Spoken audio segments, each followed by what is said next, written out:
He is number 13 on our leaderboard, and he's looking to get some more points to try to qualify in Season 1.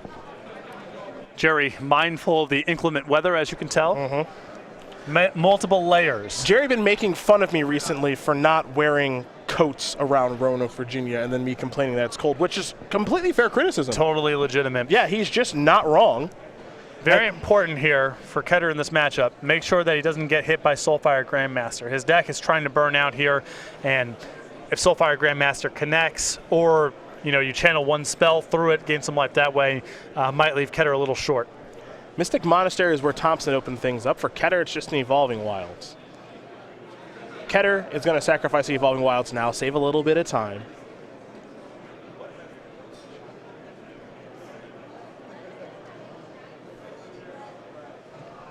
Thompson going to figure out what he wants to do in his second turn. Looks like he's just going to go with Canopy Vista.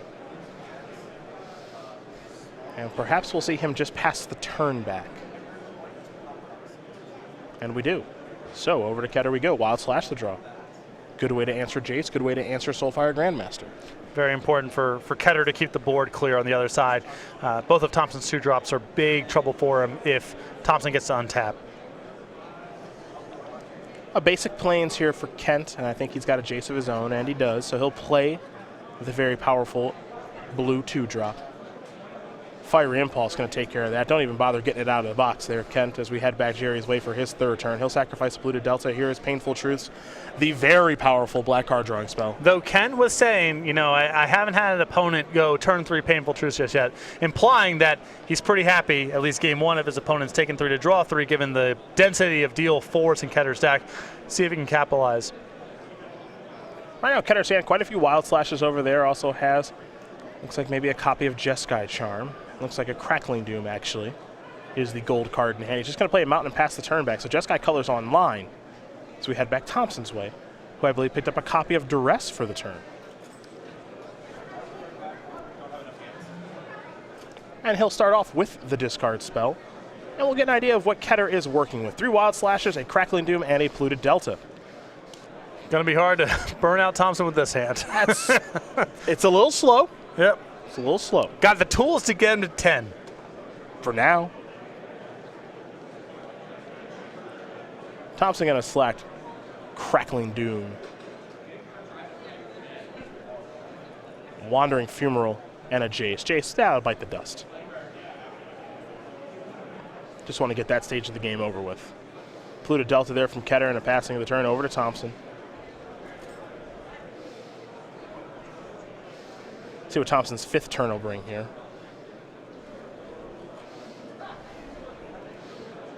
He'll start by sacrificing a Wooded Foothills.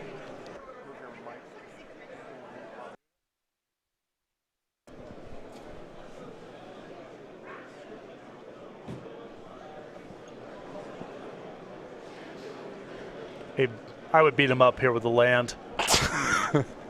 Dare him to Wild Slash it twice, I guess? Yeah. I don't hate it. This probably just drawing a bunch of cards and finding more stuff to do is better, but you are who you are. Yeah, I understand. Magnetic Insight there from Thompson, discarding a land. See what else Gerry's going to do this turn, if anything. You might see him just Insight again, but he's actually going to Treasure Cruise, so he's just gassing back up. And this is 5 new cards this turn. And this is very easy for him to do. And I really like the addition of Magnetic Insight to these kind of decks for a number of reasons. One, when you have Painful Truths and Treasure Cruise, you have card drawing with no selection. You are liable to flood out, so it protects you a little bit from that scenario. And of course, it's just so synergistic with Delve cards. And we have seen that a lot of times with this deck, with Todd Anderson especially, where he's just drawn so many cards, gotten so far ahead, and then he looks at his hand, I got 5 lands. Also a great thing to flash back with Jace on an early turn of the game. Yeah, very true. Because you're not in a position to really flash back your other card drawers that efficiently, but Insight's card advantage, you can still do other things with the turn. You can only play so many copies, obviously, but I do like having 1 or 2 copies in decks like this. Flooded Strand here from Thompson. And that was a criticism that a lot of people had, including Todd and Brad, of that Jeskai Black Bill, was I just flooded out a lot. Your card drawing with no selection. A Chandra here.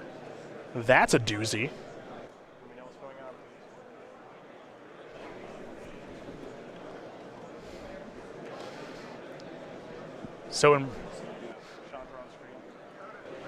Apologies for the technical difficulties at home, but that's what happens when Chandra gets cast. Yeah. So powerful that it shakes the whole screen. Yeah, it just breaks our cameras as it's making 3-1. Starts on 4 loyalty, goes up to 5. Put 2 3-1 red elemental creature tokens with haste onto the battlefield. Exile them at the beginning. Now, to note, those 3-1s do not have trample. That's to note, because you would think maybe it's making spark elementals. Yeah. But that's not true. It's just making 3-1s with haste. And Gerry said, I want to try this card, but he also said this is a really good one of to have. Yeah, he said, he thinks that it could be a good top-end finisher for a deck like this that can also interact with the board. And if you can't attack with the elementals or use the minus power to good effect, you can improve your hand. Another nice option. Well, Chandra's going to work here. And, one of the things about Jeskai Black with the last iteration pre-Oath of the Gatewatch, one of the problems that it had some problems closing. Yep. And that's why we saw cards like Monastery Mentor make their way into the deck list. And, just being able to play a quicker game once you get control of it was pretty important for the players that play Jeskai Black. Well, you want to talk about closing a game out quick. That's what this card does. And Monastery Mentor is a powerful Magic card, but it's another card that allows your opponent to trade their shocks for something good. If your opponent's all on removal spells, that's not helping him against Chandra.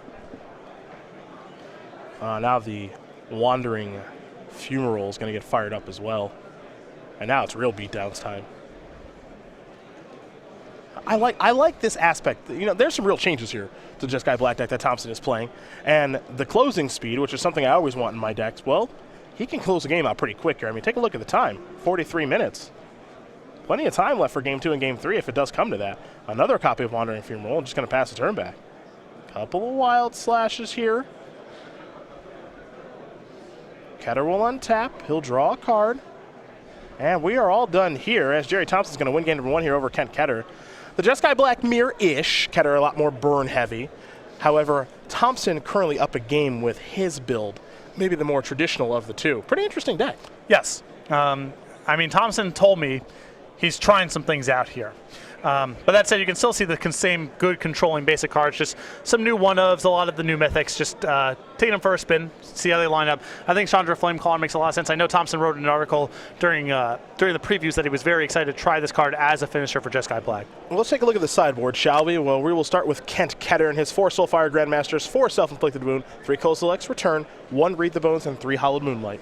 I'm fine with the 1 copy of Read the Bones, and nothing else here is really that exciting for me. I guess the 4 copies of Soulfire Grandmaster are pretty easy to bring in, but Thompson's got a lot of shocks. I'd probably just have to Read the Bones and call it a day. Well, for Thompson's side, his sideboard is much different than Kent's. He's got another copy of Kaleidus, Trader of Get, 3 Radiant Flames, 2 Rose, 2 Dispel, 3 Negate, another copy of Chandra, a Linvala the Preserver, an Infinite Obliteration, and an Utter End. So I love the counter spells in this matchup. The Dispels and Negates seem great here. I can get behind another copy of Kaleidus, and Linvala the Preserver seems perfect for this matchup. Yeah, I don't know if Kent's going to see that one coming. That's a lot of life to be gained there. Probably pretty good. Yes, I think this card is going to be an excellent 1 or 2 of in the sideboards of control decks for burn strategies and for early creature matchups, fast creature matchups. Let's talk about the StarCityGames.com YouTube page, shall we, where you can watch premium archives. So those are, of course, the Magic Online premium videos, as well as old Versus Series videos as well. SCG Tour archives, like this tournament and this match. Unboxings and some other specialty content. YouTube.com/StarCityGames. Become one of over 70,000 subscribers to our YouTube page as we get ready here for game number 2 between Ketter and Thompson. Gerry, someone you and I have known for a very, very long time. And for as long as we've known him, he's always been winning at Magic. Yeah, and you see 18 Open Series top 8s, 5 Open wins, 6 Invitational top 8s with 2 wins, plus a litany of great performances at Grand Prix and Pro Tours. Jason Ford, a good friend of his, holds the rights to the firstborn, assuming Gerry does have one. So I'm curious. We'll have to get Jason on the horn sometime, see what he's got in mind for that. I mean, that just can't be a binding agreement. If push came to shove. It's not like Jason can burst into the delivery room and say, call him Cletus or whatever. Can't he? I seriously doubt it's binding. What's stopping him from doing that, I guess I would say. I think that's very much on the table as we get ready here for game number 2. I'm just saying. I think that's that. I don't think Gerry would renege on that deal. Sure. Gerry is a man of his word. Absolutely he is. And he looks very warm and cozy right now with his scarf. As we are underway here for game number 2. Ketter going to start by sacrificing a Windswept Heath. Thompson going to start with a Smoldering Marsh.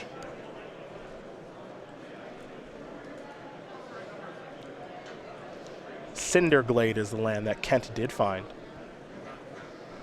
He just wants to make sure that he's searching up the right stuff here, as, again, the lands in this deck are pretty sensitive. 4 colors with double red requirements. Trying to cast Manus Rider on 3. Sequencing the lands, not an easy task. An island, a Storm Chaser Mage, and attack for 1. Thompson will fall down to 19. Busted. It's a really good card. This card's real good. And I'm not one to want to own Magic artwork very much. I want this one. I love the picture on this card. It's really cool. I think that is done by one of the frequent artists we have at the Grand Prix and larger events. I believe that's Clint Clearly. We can take a look at the card again. You're right. I got a real shot at this thing. Yeah. Okay. We can get a hold of this person. We have resources. This is true. Here's a duress from Thompson. Couple Jeskai Charms over there, Mantis Rider in hand, Treasure Cruise, and then a Bloodstained Mire. So the Bloodstained Mire doesn't get him to white mana. Treasure Cruise is going to bite the dust. This hand does have a very high ceiling. If he rips white mana, this hand gets very good. He's in pretty good shape if that's the case. He did not. He ripped Crackling Doom. Right. Hi, not you. Anything but you. So 3 lands and 4 different colors of mana. I guess only 3 different colors of mana. So Bloodstained Mire can go get Sunken Hollow or Smoldering Rush, and color screwed again. It's just bad luck. Yeah. Storm Chaser Mage will attack for 1. Every game I play, just problems with my colored mana. Yeah, you stretch your mana base. This is what can happen. A Polluted Delta from Thompson, just a passing of the turn. Ketter not willing to sacrifice that Bloodstained Mire just yet. He'll draw cards, Polluted Delta. Ding, ding, ding, ding, ding. Yep. And by not sacrificing the Bloodstained Mire, what this allows him to do is use the Bloodstained Mire to go fetch a basic, which allows him to go get white mana untapped with the Polluted Delta. Yeah. He'll search for a basic first, which is a Mountain off the Mire, and then we'll see a Prairie Stream, I believe, off of the Polluted Delta. That'll enter the battlefield untapped, and now he's online. Yeah. Time to cast some spells. But if you use the Bloodstained Mire preemptively to go get a Smoldering Marsh, let's say, then that Polluted Delta would not have been able to find untapped white mana this turn. So sitting on that fetch land really paid off there for Ketter. Now, the question is, what does Ketter want to do here? He's got 2 Jeskai Charms, he's got a Mantis Rider, he's got a Crackling Doom in hand. He can leave the instance in his hand, he can just cast one right away to make the Storm Chaser Mage a little bit larger. He could go to Mantis Rider as well, but Thompson's got all this mana available, so it's a tough decision, I think. And Thompson's going to play a Crackling Doom, so there you go. Yeah, nice sequencing there by Ketter. I think assuming that Crackling Doom was going to be at the ready there and not wanting his Mantis Rider to get hit by that.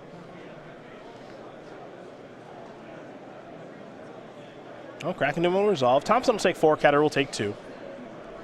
And now we're going to head back Thompson's way. Treasure Cruise the draw. 4 cards in the graveyard, so right now it would cost 4 mana.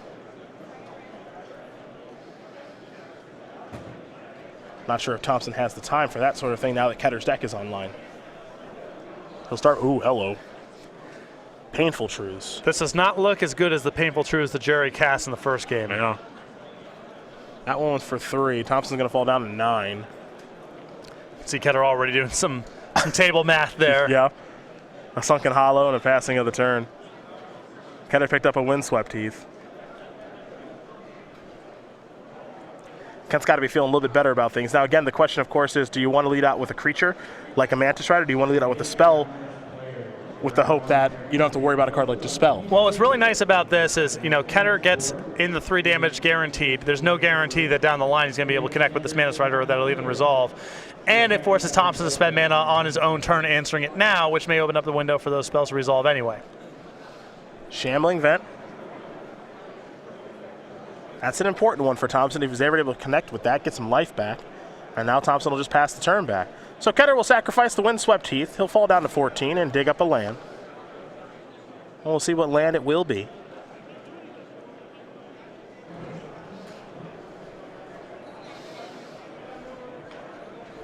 He's going to go with a copy of Canopy Vista.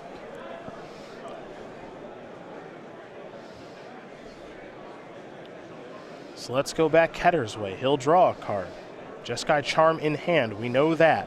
Here comes Mantis Rider. That's step one here for Kent. Thompson might be thinking Crackling Doom here. Instead, he'll go with Fiery Impulse, and he does have Spell Mastery. That'll take care of that. Oh boy, Goblin Dark Dwellers, hello. Is there a counterspell here for Thompson? I'd be surprised if he had any sort of Disdainful Stroke type of cards in this kind of matchup. Jeskai Charm's going to try to go upstairs. That'll work just fine. Thompson's down to 2. And I think Ketter may have Exquisite Firecraft left over, and if he's got Spell Master, it doesn't even matter if Thompson has a counterspell. Mm-hmm.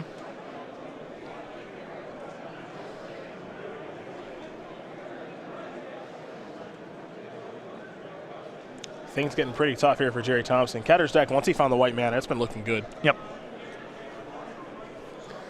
And you can see Thompson kind of has the wrong tools for what the matchup's about here. He's got a lot of creature removal. Kent's got some creatures, but not a whole lot. And not really ways to gain life here. It's not like Ketter has done all that much with his creatures. Here's Crackling Doom. Looking to take care of that Dark Dwellers.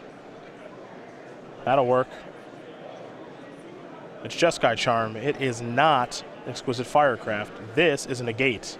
That's an Evolving Wilds and a passing of the turn. So I was not a fan there of Ketter trying to go for the kill. At the minimum, I think you wait until the upkeep to go ahead and try to do something like that. So at least Thompson has to get the mana on his own turn. I also think the odds are high enough that Thompson tries to fire up the Shambling Vent to gain a little bit of life that you can just wait. Perhaps a bit hasty there from Ketter. And you have an Evolving Wilds here. I think the last card in Ketter's hand is Crackling Doom. Mm-hmm. If he waits, he can just try to cast both spells in one turn. Well, here comes the vent. Thompson up to 4, Ketter down to 10 now. And Thompson with just a Treasure Cruise. I was going to say just a blue mana left over, but it's a lot more than that. So, 3 cards coming here for Gerry. Bloodstained Mire is the land.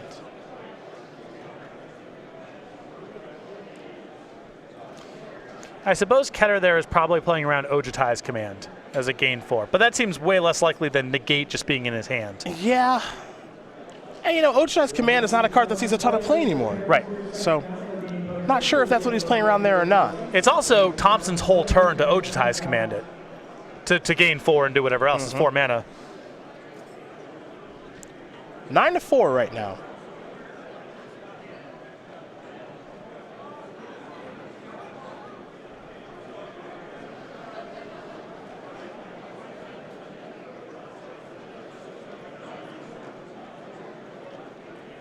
See what comes next here for Gerry. He's got a Chandra in hand. He just gassed back up. Soulfire Grandmaster, there's a lot of options available. You know, the simplest thing is we could just see him do what he did last turn, which is come on in with the Shambling Vent. And when you have that many cards in your hand, so many decisions to make, actually the Shambling Vent isn't so simple at all. Especially because it could be a window for Ketter to cast Crackling Doom, which he hasn't really had a window to do up until this point. Here comes Soulfire Grandmaster. Thompson's going to figure out how he wants to cast it. He's going to use Canopy Vista along with the Swamp. We'll see if Ketter has a response. Life totals here, are actually 4 to 10.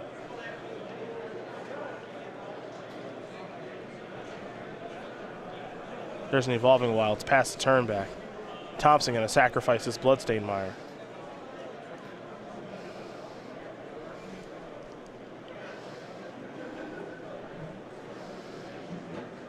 And he's going to search up just a basic mountain here. And given the function, you know, the way that Ketter's deck is set up here, once Thompson starts crawling back up in life, it's very hard for Ketter to catch back up. He basically needs Treasure Cruise into a very powerful set of cards. Here's Crackling Doom.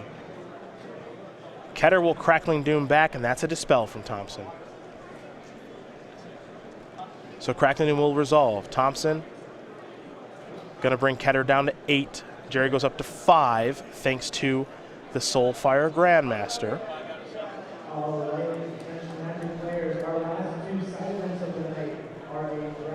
And now here's Chandra. And this is lethal right now. And that is going to do it. Gerry Thompson's going to win this match over Kent Ketter 2 games to 0. The Jeskai Black Mirror, we'll call it, goes to Thompson with his more traditional build. Though some new cards there that certainly played a role in things, most notably the new Chandra.